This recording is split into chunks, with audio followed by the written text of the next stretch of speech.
So good to see this. Chelek, so this Chelek Tezvov. So the Sikha asked the Shaila. There asked the Shaila Chaye Sara. Chelek Tezvov Chaye Sara Aleph. That since the Chaye Sara, the name of the parsha is Chaye Sara. Chaye Sara means the life of Sara. And since the name of a parsha is connected, the parsha is very simply is connected to the entire parsha. So what is the connection between the words Chaye Sara, which is the life of Sara, and the parsha? And not only is the question of what is the connection, but it seems to be superficially from the at first glance that actually is seemingly almost the opposite of what the parsha represents. Chaye Sara means the life of Sara, and what it talks about in the parsha is actually the death of Sara. After Sara already has passed away, the Torah describes first the Kvura Sara, the burial of Sara B'Aras Machpelah. That's the first event, and the Torah describes the story of Yitzchak getting married, which means that Yitzchak is moving on to the next generation. It's moving from the story of Sarah to the story of Rivka, which is the future. And then it's moving to the next story, which talks about the told us of Yishmael, the ancestry of the descendants of Yishmael, which again seems to be the opposite of the idea of Sarah, which is Garish, almost as always Vesbana, that idea of separation, where Sarah actually says to Avram that you have to separate Yitzchak from Yishmael and send Yishmael out. So what is the idea of Chaye Sara, that the name represents life? And essentially, the Nakuda, the point of the entire Sikha is to say that when we say the word Chaye, life of Sara, we're actually talking not about physical life, time period that a person lives throughout life, but the real Chaye and the real life of a person is the effects of their life, what they live for, the ideology that they live for. Chaye Tzaddik, the life of a Tzaddik, is in a Chaye Psarim, is not the physical life. Physical life lasts for a certain period of time, a temporary period of time, as long as you live in this world. But the true definition of a life is what you live for, and that it has an effect even on the future. And the Rabbi goes on to explain that the basic three concepts that it talks about in this parsha of Chaye Sara express specifically the uniqueness of Sara. Because in contrast to Avram, which Avram represents, Av Amon Goyim, Avram represents the father of all nations, which means that Avram was teaching monotheism and Torah, the idea of the Achdus Hashem, to the entire world. That was the idea of Avram. Where Sara is very much more specific to Klal Yisrael, the Yechudiyus of Klal Yisrael, the particularity of Klal Yisrael, the individuality of the people of Israel, of the Jewish people. This is what's connected to the idea of Sara. And since that's what the life of Sara is, so therefore, for example, the Maras Machpelah, which in the beginning of the story is where Avram buys this burial plot for Maras Machpelah, for the burial of Sara, which originally this was a place that was for Adam and Chava, which is for the ancestors of all of humanity, more connected to the idea of Avram. And then the burial site is specifically for Sarah, and then eventually for Avram, and then for the Avos and the Imois, Avos ala L'Shloisha, which means that these represent the father and mothers of Klal Yisrael. So it goes from the general to the specific, the Yechudius of Klal Yisrael. The same thing goes to in the second story, which talks about the marriage of Yitzchak, that Yitzchak Dafka specifically has to get married to someone that from the house of Psuel, so how their family cannot get married even to Eliezer, who's Dovber Mashkim, even someone at the highest level of Eliezer, because there's something special in the quality of Yitzchak, that he needs a special quality of woman, which will be Dafka Rivka. So these are the specific things that are expressed. And also, finally, with the idea of Toldos Yishmael, that Yishmael recognizes that Yitzchak is, in fact, the Yerush, the one that inherits the bracha of Avram, and the Shalshelos of Klal Yisrael comes through Yitzchak. These are the points. That's the why Chaye Sara. This is what the Rebbe explains. And then the Rebbe talks about this a little bit in terms of the way in Avodah, the way a person has to understand this, or the Hira, how this is relevant in today's day and age. So there are basically 3 points, if you want to break it down. We can break it down to 3 points. First of all, the question, then the answer, and then the hoira. So to understand these 3 points, what I want to do is maybe a little bit something different. Is instead of delving into the sikha itself, which I'm sure you have done that before, actually read the sikha for the Marmakomis, etc., is to understand what is the chidushim, what is the novelty that's being expressed, the novel ideas that's being expressed, specifically in this sikha, but it connected more with the entire Torah of the Torah that they're ever brought down to this world, the oir of the Torah that they're ever brought down into this world, the new chiddush, the new worldview, the new Torah, Ashkafas HaTorah, that was some of the foundational ideas that we find in the Torah of the Nasi. So to understand this a little, because this is important to understand for all aspects of life. So not only to understand in the Sikha, to understand what the or what's the big Ashkafas HaTorah that's coming down to this world, and through that to see the lens, able to see through other things in our lives that become applicable once we understand these things. And every Sikha has the bigger idea, has the smaller idea, the specific idea that's being dealt with, and then there's a bigger idea. So I'll try to talk about these 3 big ideas. First big idea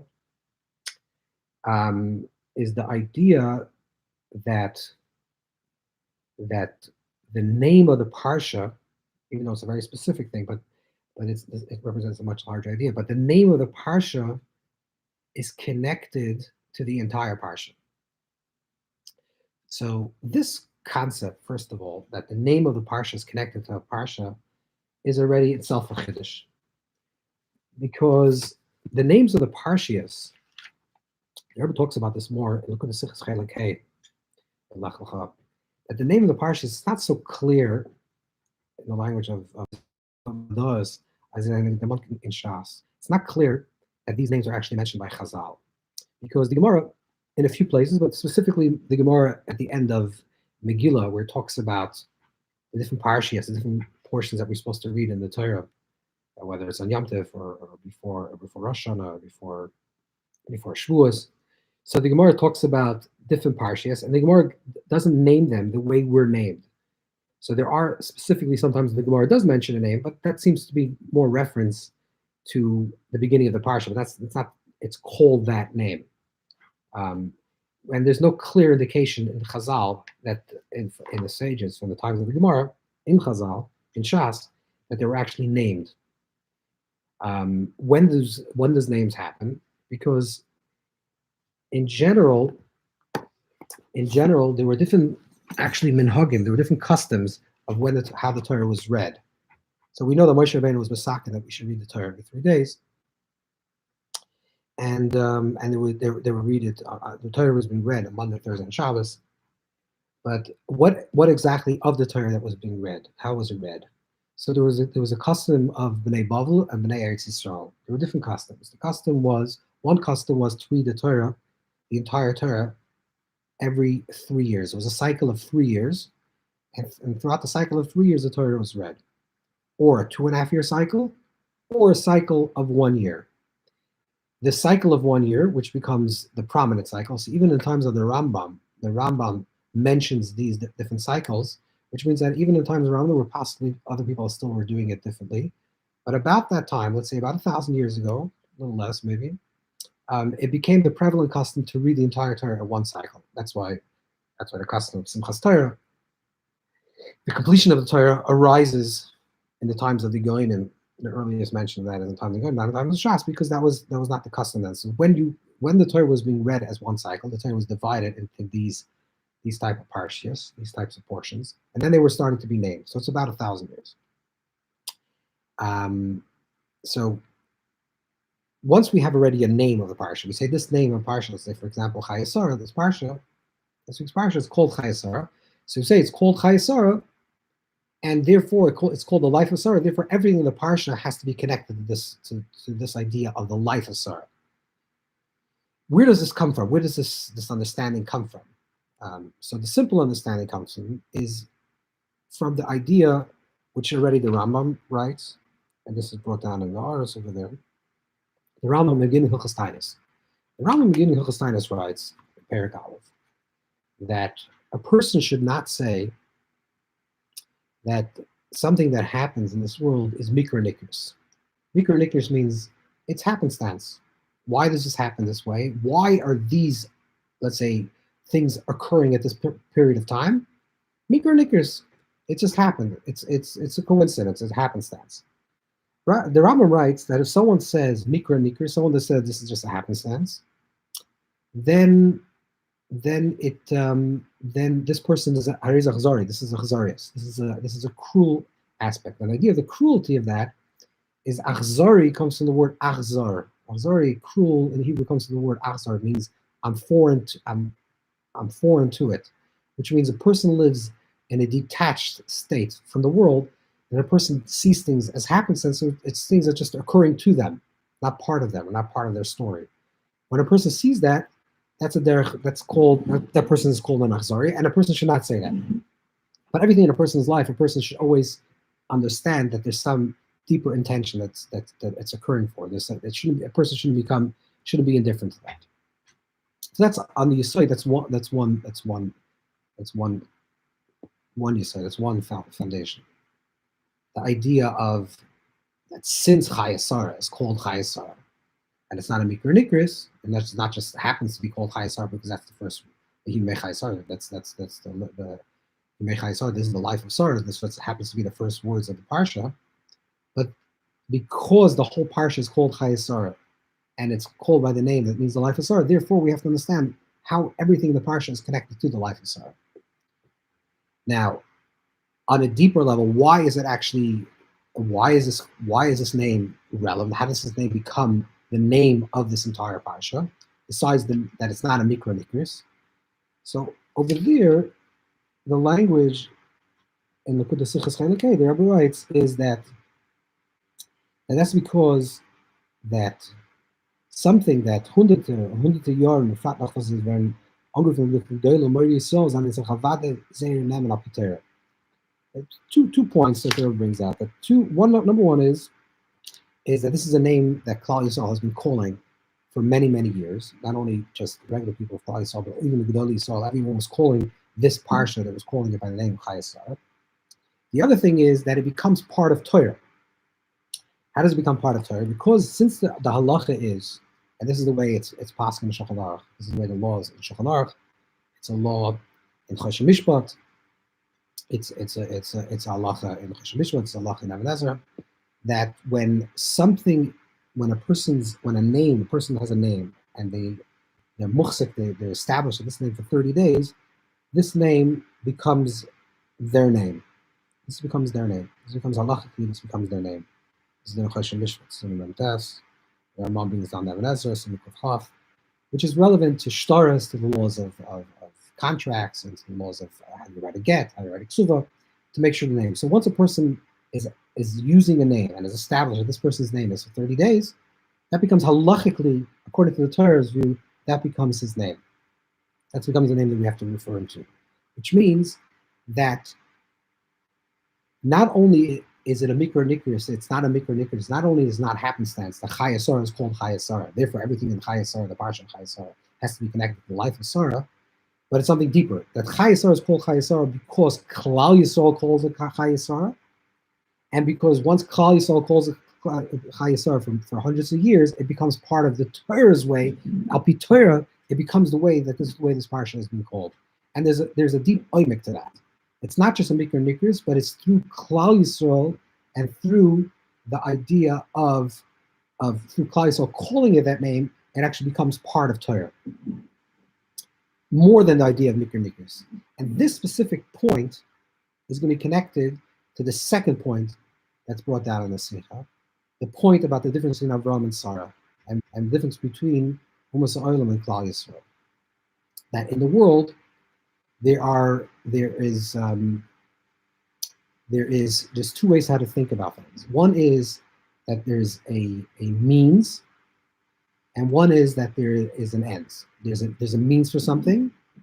A means it's a process to get to that end, which means it's a bishvil, it's an order for, and other things in life is actually the tachlis.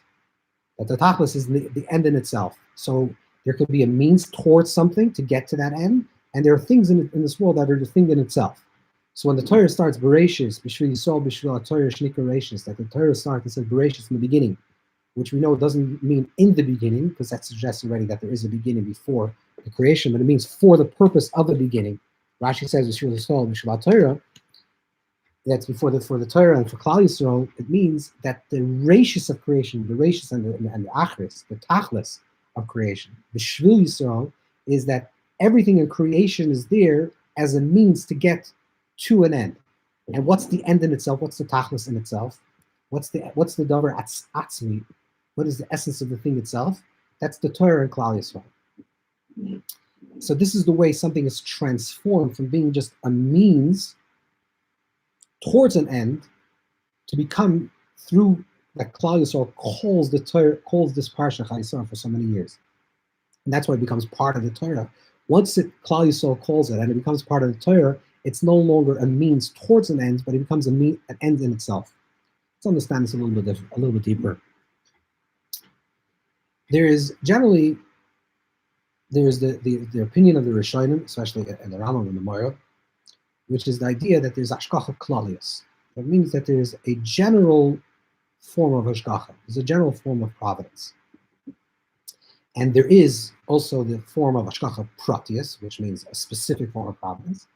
And hashgacha pratius is only to Klal Yisrael, and specifically to the Chachmei Yisrael, the person that is the Chacham, the person that is the wise. That's when there's hashgacha pratius. That is when it's very specific.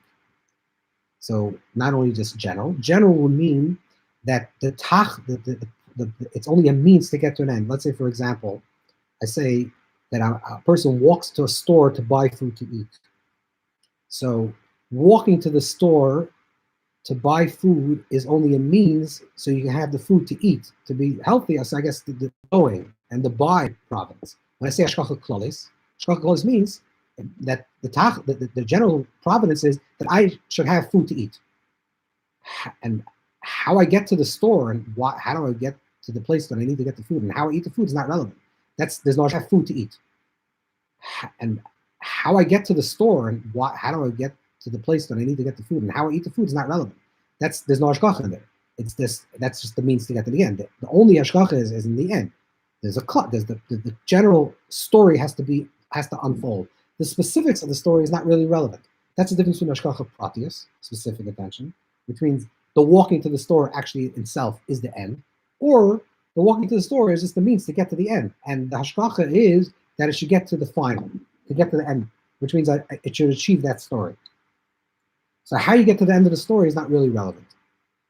This is the difference between hashgacha pratius and hashgacha klalis. Hashgacha pratius, specific, means that every single detail is an end in itself.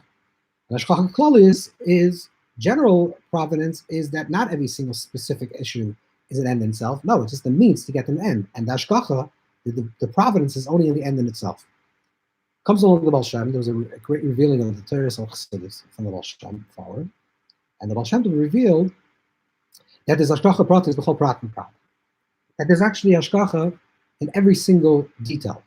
But that means that the hashgacha means that every single detail is not that it's only the intention is to get to that end result where I eat the food, but every single stage in getting to that point is also part of the end in itself. There's hashgacha in that thing itself.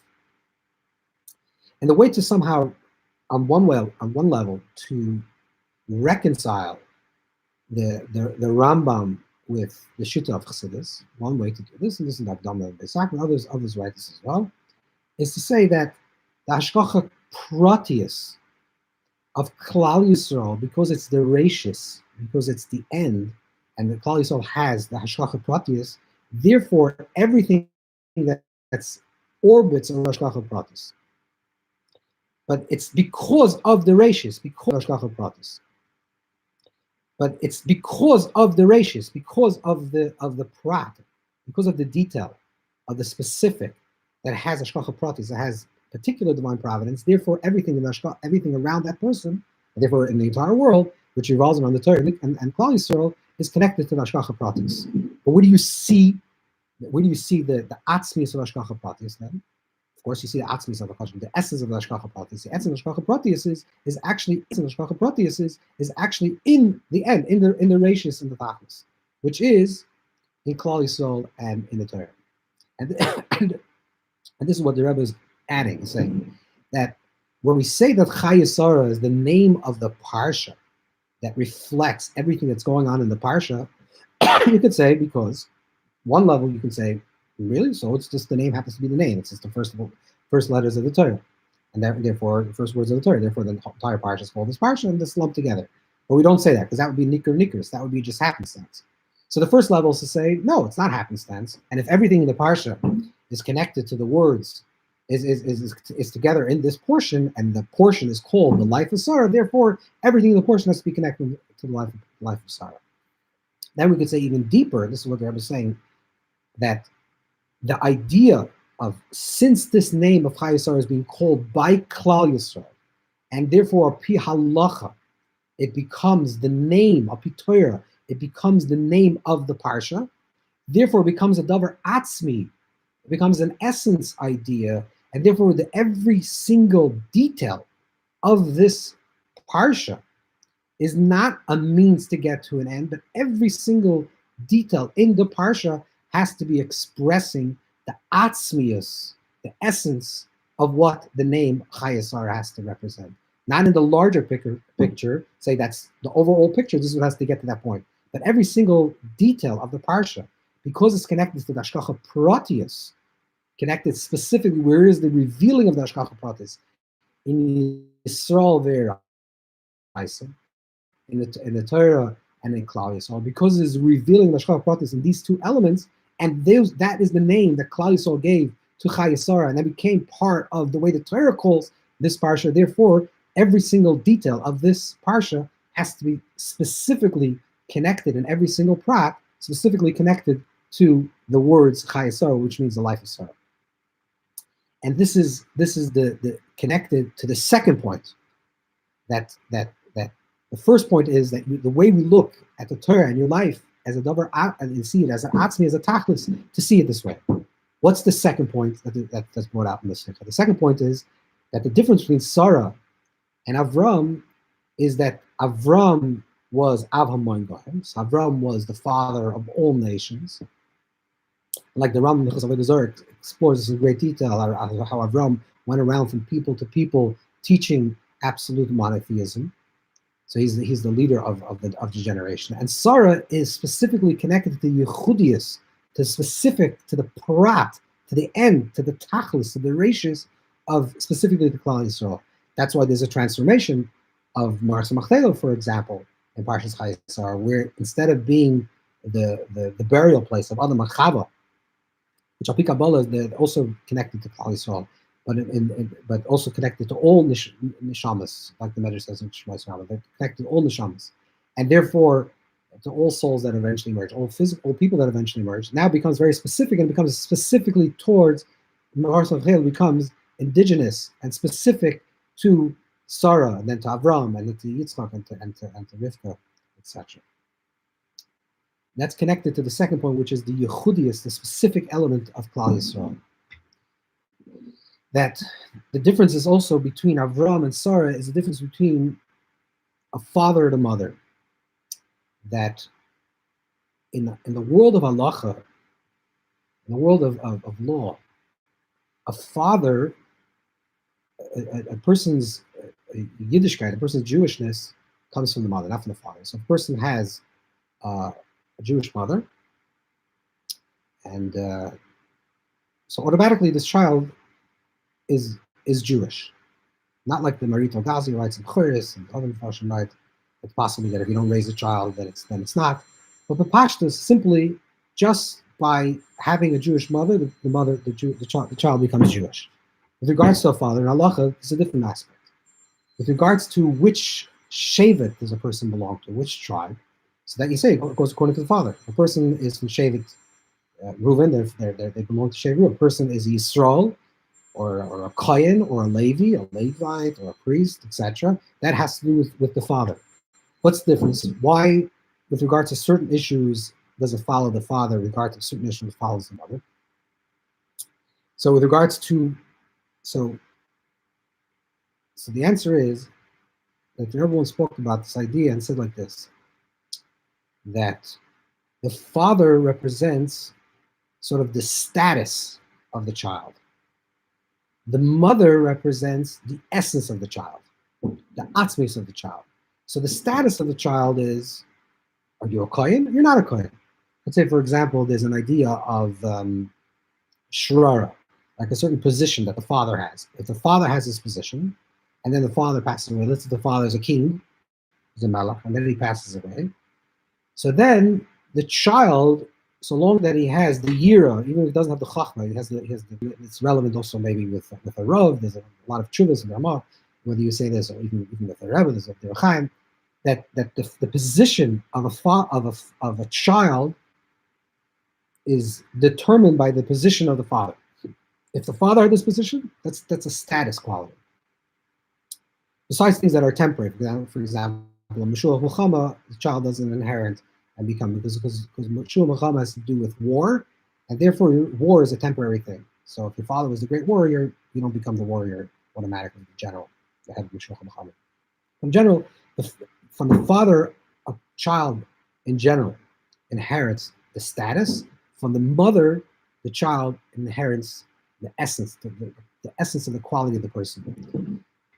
And this is the difference between Avram and Sarah. That Avram had other children. Avram is Yatzim and Yishmael. That he had Yishmael, but Yishmael was Yatzim and it was not part of Klal Yisrael. But Sarah gave birth to the first Kalman Noach, if the others have Kalman Noach to certain issues. So the first person to be born a Jew, the atzmis of the Yid, is with the birth of Yitzchak. And who gives birth? And that's Klal, that a person is a human, and they also are part of Klal Yisrael. We're saying that from the deeper level, the atzmis of who a person is that they're a Yid. That a Yid is his mitzias, his atzmius, his tachlis, the ratius, the hashgacha pratis, the detail, the specific issue of him being this way. That is the tachlis of his bria. That's the essence of his bria. That's the essence of his creation. The Chelek al Kalmi Mamish, the Rabbi writes in Tanya, is not something that we have. That it's an additional. I exist, and I also have some type of spiritual quality that makes me part of Klal Yisrael. That I have a neshama that comes from, that's a Chelek al. That I have a neshama that comes, that's the essence of the Creator. That's an addition to my existence. It's my existence itself. My primary existence, not my secondary existence. My primary existence is that I am a Yid, that I have a neshama. This is the Shita. The Kuzri, and this is the Shita of that there's something that inherit. This is the Shita of the Maral, and that's a Chisol. He talks about this very strong Heilevad Lishkin, the idea of the Atzmis of Yid, and then eventually becomes the Shita of the Kabbalah, and this is the Shita of Chassidus. This is Shita what the Alter Rebbe is explaining. This is what the Rebbe is exploring. I'm saying that the Atzmius, the essence of who we are as a Yid, that's our essence. It's not an addition to our experience. Just like the Torah and Yisrael in general is the Tachlis, it's not the secondary existence, it's the essence of existence. Everything else is a means towards an end. Even on the level of the Hashgacha, there's some still form of a means and an end. But then the end in itself is the Torah of the Bria. The same thing also in our own is the part that makes us a Yid. And therefore, that leads to the third point. That's the second point of the first point is the Hashgacha Pratis because of the Yid and Torah, which becomes Prat. The second point is to be born as a Jew. And that represents the Atzmius of what it is, and that's the Tachlis. And therefore, Chaye Sara is revealed in the life that Yitzchak lives in his future and builds a home, etc. And continues the life that Sara lived. And not only Mazar but Chaye, but on a deeper level, she's reflecting this idea of the Yechudius, the specificality, the uniqueness of Yitzchak, of being part of Klal Yisrael. And the third element of the Sikha, which is more that the Rebbe talks about in terms of the Hoira, the practical application, and this becomes like almost like an understanding, a geopolitical understanding in terms of politics, where the politics, but the way it's worked out in the world of politics, which is that the ownership of Ma'aras Machpelah to Klal Yisrael and by an effect, that's the beginning of Yerusha Eretz Yisrael from Avram Avinu as a Saticha that's already in the present tense. That we can look at it two ways with Eretz Yisrael. The same way we look at a secondary and a secondary experience and an original experience. That we can say Eretz Yisrael is that there's a land, there's a place in the world that is the birthplace of Klal Yisrael. It's the birthplace of where Jewish people were born, where Jewish people live, and we're returning and we're coming back to our homeland, and we belong. And we're going to enter eventually the time of Mashiach fully in the holiest way into Eretz Yisrael. And our connection to Eretz Yisrael is because that's like the place that we live. It's like a means to get to living. We have to live someplace as Jews. We have to live as Klal Yisrael. We have to live someplace, and that place happens to be Eretz Yisrael, and therefore it's there as a means towards an end. That just like the Torah and Klal Yisrael are rachis, are the tachlis, which is Eretz Yisrael is part of the Torah. The Torah says it belongs to Klal Yisrael, essentially belongs to Klal Yisrael, and therefore, Rabbi says when people look at Eretz Yisrael, the defense of the Eretz Yisrael, and what is the of the hashkacha pratis that we find Torah is not just a means to get and end in itself, and there's a tachlis of every single thing and every single prat and prat, every single detail